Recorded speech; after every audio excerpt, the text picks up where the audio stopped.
था अभी social media पे दिखा रहे थे कि एक कन्या कोई सूरत में आई विवाह के लिए और धूमधाम से ब्याह की तैयारी चल रही थी, स्वस्थ भी थी।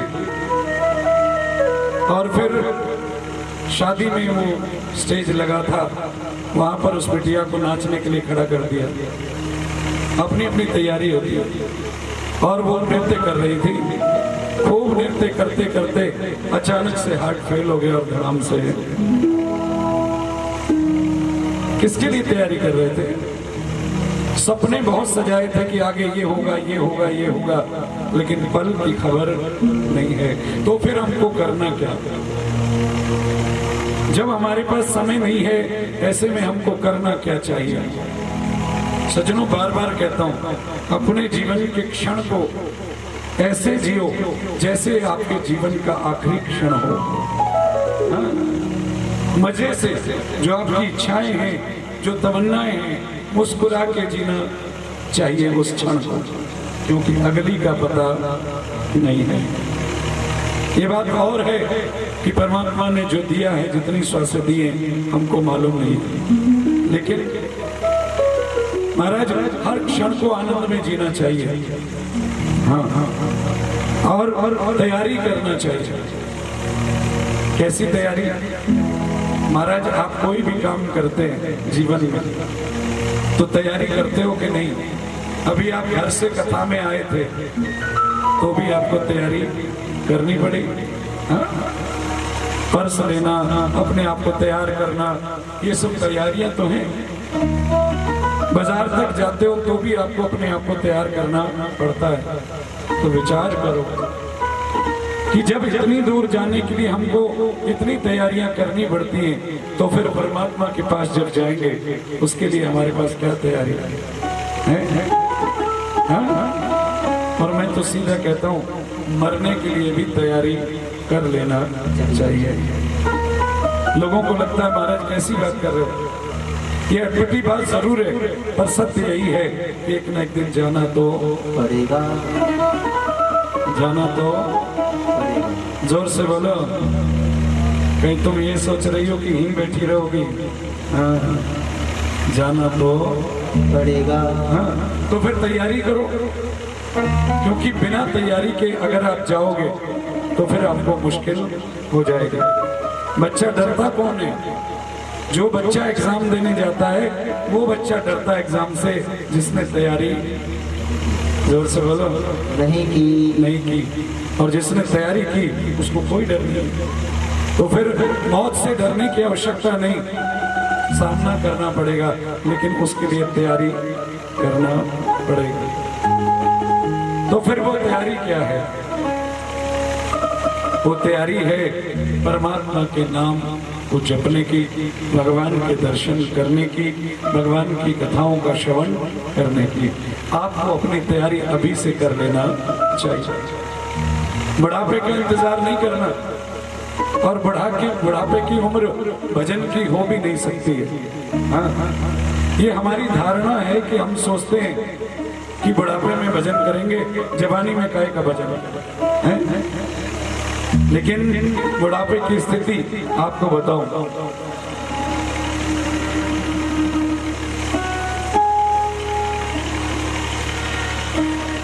आंख में पड़ेगा जाला और नाक से बहेगा नाला, और लाठी से पड़ेगा पाला जरा जिंदगानी में। आंख में पड़ेगा जाला और नाक से बहेगा नाला, और लाठी से पड़ेगा पाला जरा जिंदगानी में। अरे पड़े पड़े थूकते, अरे पड़े पड़े वस्त्र में करोगे मलमूत्र त्याग, और पड़े पड़े थूकते रहोगे पीदानी में। बुढ़ापे की स्थिति। हाँ? महाराज, आंख में जाला पड़ जाएगा, जिसको आप क्या कहते हो? मोतिया। उसका ऑपरेशन कराना पड़ेगा। दिखाई नहीं देगा। गुरुजी अगर कहें कि थोड़ा 2-4 चौपाई पढ़ लिया करो रामायण की, तो फिर दिखाई नहीं देता तो पढ़ो क्या है? उसके बाद नाक से बहेगा नाला, यानी अपवित्रता जीवन में आ जाएगी, क्योंकि हमारा शरीर हमारे कहने के अनुसार चलेगा। कभी लघुशंका, कभी नाक से नाला, हाँ? अपवित्रता आ जाएगी। और फिर इसके बाद पड़े पड़े वस्त्र में करोगे मलमूत्र त्याग, और पड़े पड़े थूकते रहोगे पीकदानी में। भजन होगा क्या है? ये बूढ़ी बूढ़ी माताएं जो आती हैं, भाई लोग जो आते हैं, इनसे पूछ करके देखो, इनको यहाँ तक आने में भी बड़ा कष्ट होता है, क्योंकि घुटने चलते नहीं। और यहाँ पे आ जाने 5 मिनट होते नहीं बैठे, इतने में ही घुटनों की घंटी बज जाती है।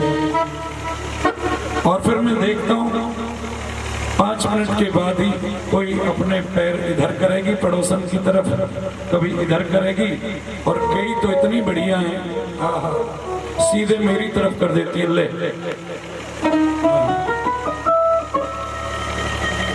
क्योंकि हमें अभ्यास नहीं, सीधे लंबे पांव फैला लेती है। व्यास जी की तरफ लो, अरे माटी की धोंधा, थोड़ा अभ्यास बनाओ, तैयारियां बनाओ। मैं यही तो कह रहा हूं महाराज, वो तैयारी बनेगी श्रीमद् भागवत महापुराण से। कलयुग में कहा गया कि कलयुग में जीव का कोई सहारा है तो वो केवल श्रीमद् भागवत महापुराण है, जो जीते जी जीव को मुक्ति प्रदान करती है और मरणोपरांत भी मुक्ति मिलती है। श्रीमद् भागवत महापुराण में मैंने कल भी बताया, सबसे पहले भगवान नारायण के मुख से उनके पुत्र ब्रह्मा जी को 4 श्लोकों के रूप में दिया गया, और इन 4 श्लोकों को ब्रह्मा जी ने अपने पुत्र नारद को प्रदान कर दिया। नारद जी ने यही 4 श्लोक ले जा करके व्यास जी महाराज को दे दिए, और व्यास जी महाराज ने इनकी रचना बढ़ा करके इनको 18,000 श्लोकों में एक महासागर तैयार कर दिया, जिसका नाम है श्रीमद् भागवत महापुराण। बोलिए भागवत भगवान की जय। श्रीमद् भागवत महापुराण को सुखदेव जी महाराज ने राजा परीक्षित को श्रवण कराया। सच्चिदानंद रूपाय विश्वोत्पत्त्यादि हेतवे तापत्रय विनाशाय श्री कृष्णाय वयं नमः। सच्चिदानंद रूपाय महाराज कहा गया कि सच्चिदानंद भगवान की, एक बार तुम भी बोल दो, सच्चिदानंद भगवान की जय। सच्चिदानंद भगवान की जय। लेकिन प्रश्न उठा और आपके मन में भी आया होगा कि मान लो हम आपसे कहें हनुमान जी महाराज की जय, तो फिर एक छवि सामने आ जाती है कि बंदर जैसा स्वरूप है, गदा लिए हैं और लाल रंग का सिंदूर लगाया है, वो हनुमान जी। हम आपसे कहें सती मैया की जय, तो एक तस्वीर सामने आ जाती है। हम आपसे कहें कि शंकर भगवान की जय, तो एक छवि सामने उतर करके आ जाती है। लेकिन जब हमने कहा कि सच्चिदानंद भगवान की जय, कोई तस्वीर सामने आई, आपकी नजरों में कोई ऐसी तस्वीर सच्चिदानंद की आई क्या? नहीं आई। तो फिर ये कौन से भगवान है, समझना पड़ेगा। क्योंकि महाराज सच्चिदानंद जो है, उस शब्द को यदि संधि विच्छेद करेंगे तो 3 शब्द निकल करके आते हैं सच्चिदानंद। पहला है सत्य, दूसरा है चित, और तीसरा है आनंद। इन तीनों को मिलाकर के बन गया क्या? सच्चिदानंद। सत माने क्या, मैंने कल भी बताया आपको। सत माने क्या है, बोलो। कमाल की बात ये है, यहाँ पे कोई बोलता ही नहीं। जयकारा लगवाओ तो भी कोई को नहीं बोले। लगता है कि ना बोलने की कसम। चलो कोई बात नहीं, आपकी मर्जी। बोलिए सच्चिदानंद भगवान की जय। महाराज, पहला सत माने परमात्मा, चित्त माने होता है प्रकाश। प्रकाश भी भगवान का ही एक रूप है। और तीसरा है आनंद। आनंद नाम भी परमात्मा का ही है। इन तीनों को मिलाकर के बना सच्चिदानंद। उस परमात्मा प्राण प्रिय परमात्मा को हम प्रणाम करते हैं। सच्चिदानंद रूपाय विश्वोत्पत्त्यादि हेतवे, यानी जो विश्व की उत्पत्ति, उसका पालन और उसके संहार का जो कारक है। अच्छा एक बात बताओ कि हमारे यहाँ 3 देवता प्रमुख हैं। कौन कौन से 3 देवता? कौन कौन से हैं?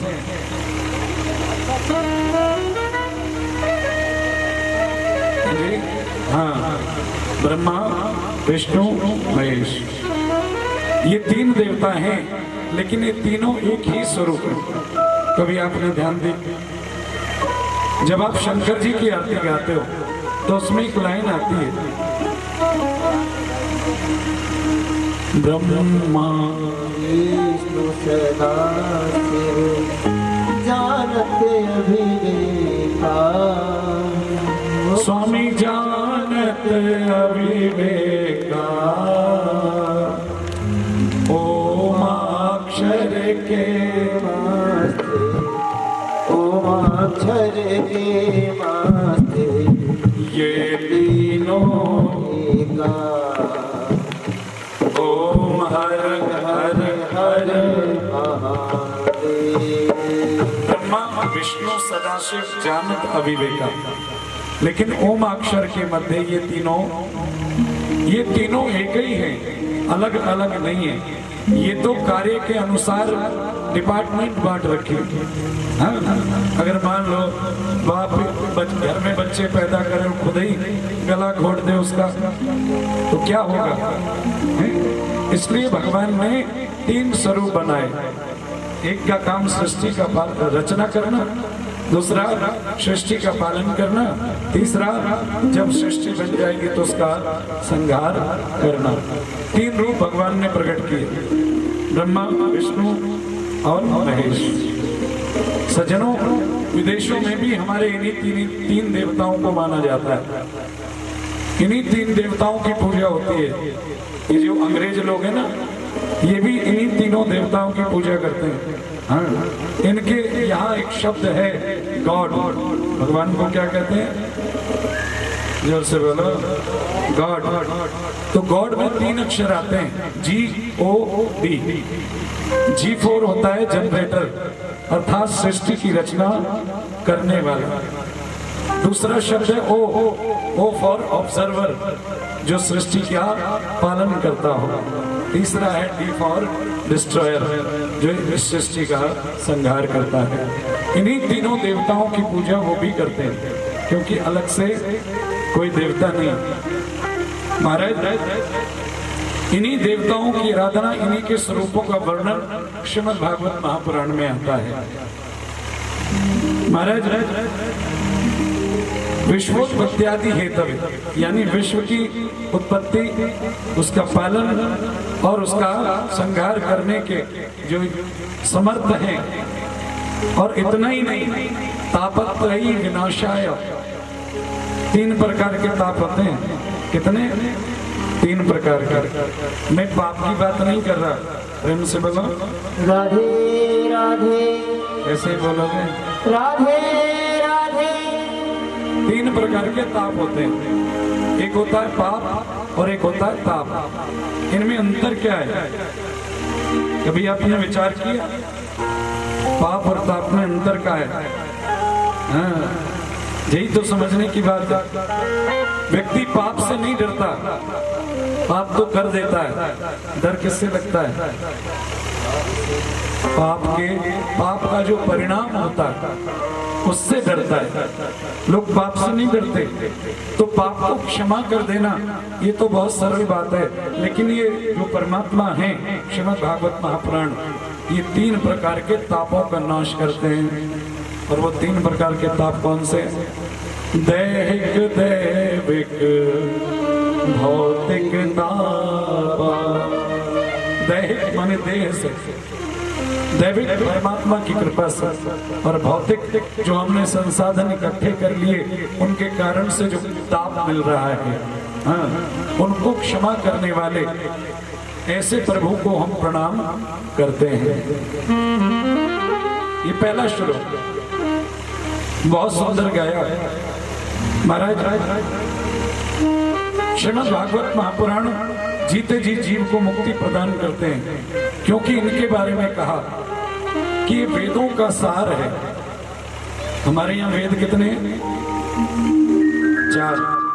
हाँ, चारों वेदों और 6 शास्त्रों का सार है, 18 पुराणों का सार है श्रीमद् भागवत महापुराण। साधारण नहीं, सबको मिलते भी नहीं है, हाँ?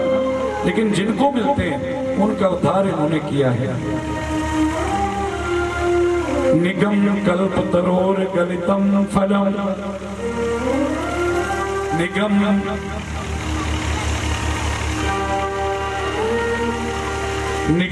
कल्प तरोर गलितम फलम, सुख मुखाद अमृत द्रव संयुतम, पिबत भागवतम रसमालयम, मुहुरहो रसिका भुवि भावका। निगम कल्प तरोर गलितम फलम, निगम माने होता है वेद, और कल्प तरु माने ऐसा वृक्ष जिसके नीचे बैठ करके जीव जो कल्पना करे उसी समय मिल जाए। कल्प तरु वेद रूपी ऐसा कल्प वृक्ष का ये पका हुआ फल है। पका हुआ फल तो कैसा है? शुक मुखाद, अर्थात शुक माने होता है तोता, और तोते की विशेषता है कि तोता उसी फल पर अपनी चोंच लगाता है जो पक करके रसीला हो जाता है। सुख मुखाद अमृत, अमृत द्रव संयुतम, यानी अमृत का सागर है श्रीमद् भागवत महापुराण। हाँ, पिबत भागवतम रसमालयम, कहा कि भागवत को पीना चाहिए, सुनना नहीं। प्रेम से बोलो राधे राधे। हाँ, और पीना भी कहां से है? कानों से पीना है, मुख से वो भी नहीं पीना। हाँ? ये ऐसी औषधि है जो कानों से पी जाती है। और दूसरी बात आपको बता दूं आपके फायदे की, हाँ, दुनिया के जितने भी फल है ना उनमें कुछ ना कुछ छोड़ना पड़ता है, त्याज करना पड़ता है महाराज। चाहे किसी फल में गुठली फेंकनी पड़े, किसी में छिलका फेंकना पड़ता है, लेकिन ये ऐसा फल है श्रीमद् भागवत महापुराण जिसमें न तो गुठली है न जिसमें छिलका है, केवल रस ही रस है। तो इसका पान करना चाहिए, और वो पान भी कानों से।